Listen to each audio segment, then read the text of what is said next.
Hi everyone, today I wanted to talk about this guy, the Nikon D7100. Now I've done a video before about the D7000 and how usable it is today, which it is. I use mine all the time. I'm actually making this video on the D7000. I use it in all sorts of places for all sorts of things.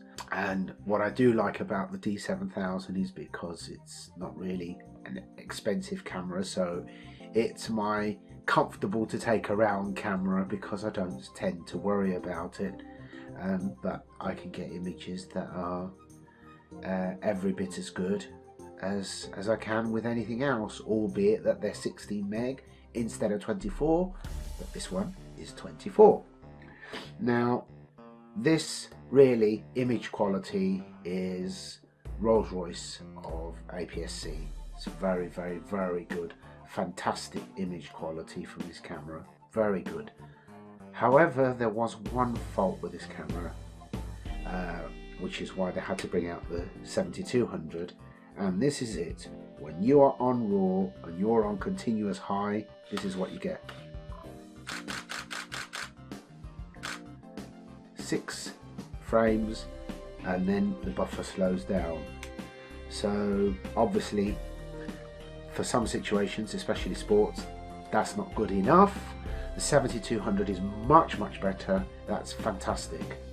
Now there are times, even with something like portraiture, where I would like to be able to take more. Sometimes if you're photographing children, or if you're photographing people having a laugh and a joke and you just want to capture that right expression, you might want to reel off 10 or 20 shots to capture the one that's got the expression that you want. With this you can't do it because it slows down. If you're on JPEG, it will go about twice as long, but the buffer's still not brilliant. But being able to reel off half a dozen shots for most situations, even portraits, even like the ones I've mentioned, it's normally enough. The image quality is very good. The video is very good. You don't have the flat profile like the 7200 is a bit more advanced. So on the movie mode you have a flat profile, so that has lower contrast to get a wider tonal range, and it's perfect for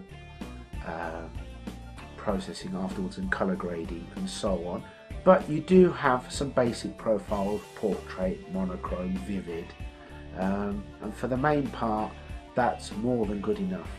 What videos, if you are making videos, are you actually making? Are you really making a color graded CinemaScope video that is an art video that is intended to look as professional as something produced by somebody who does it for a living? Or are you just looking to actually capture full HD videos in very high quality? And obviously with editing there's so much that you can do.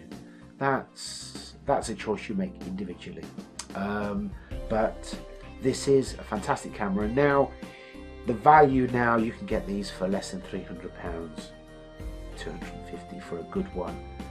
That's a lot of camera for the money. This camera, I'm on this now, I've got the 51.4. The lens that I like to use the most actually with this camera is this one, the Sigma 17-50. Now I did have the Nikon is it 16-55, which is about this much longer, but I always use this one because this has fantastic image stabilization on it, and I found that I like using that lens, but more often than not I'm a prime shooter. I either use the 50 or the 24 that I'm filming this on now. If I'm using my Nikon cameras. This is a lot of camera for the money. You can do anything with this. You can do portraits, you can do weddings, you can do anything like that, landscapes, anything, and it is more than adequate for all but the most extreme situations. If you do need the flat profile in video and the higher buffer, then definitely it's worth going for the 7200. You also get about an extra stop of ISO performance. I would say roughly that the 7200 would produce at ISO 3200 the same as this would produce at 1600, give or take. It's a marginal difference, and I don't know how often you actually need to shoot at that sort of ISO, so that's another consideration. But it is very, very good. Definitely in this day and age, if you want a nice robust DSLR that takes very, very high quality images, that opens the world to 50-60 years of Nikon lenses that you can buy at very good prices, then definitely this is worth considering. The difference between the D7000 and this in price now, the D7000 would be between, say, 150 to 200 pounds. Similar condition, this would be 200 to 250 pounds. So I'd lean slightly more in favour of this. But with this camera, you can do anything that you need, and depending how you like to shoot, if the quality of this camera is good, if you're happy with the quality, which there's no reason for you not to be, personally I'd prefer to have two bodies with different prime lenses than one body with either a zoom or to have to mess about changing lenses when I'm out and about. Each to their own, of course. You can get the drive for this as well. The rubber comes off here, and that also gives it extra battery life. The battery life on these is fantastic. I mean, it just goes on and on and on, and I forget when I'm out using my Fuji just how quickly those batteries go flat. Anywhere I go, I have to take 2 or 3 with me. This, it can last me over 1,000 frames with one battery. Over 1,000 frames. That's a lot of shooting on one battery. So there you go. The 7100. Never mind, is it still relevant? It's definitely relevant. It's definitely up there with anything that you may need.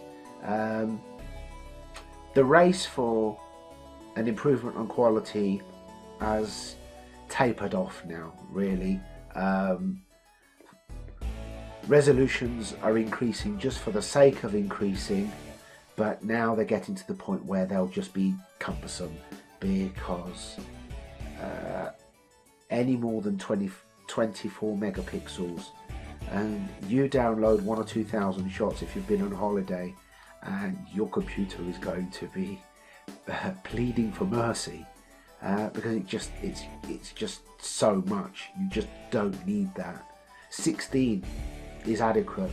The Nikon D4 was 16 megapixels, and that's been used by professionals up until the D5 came out a couple of years ago, and that's only 20. So this is 24. It's more than enough.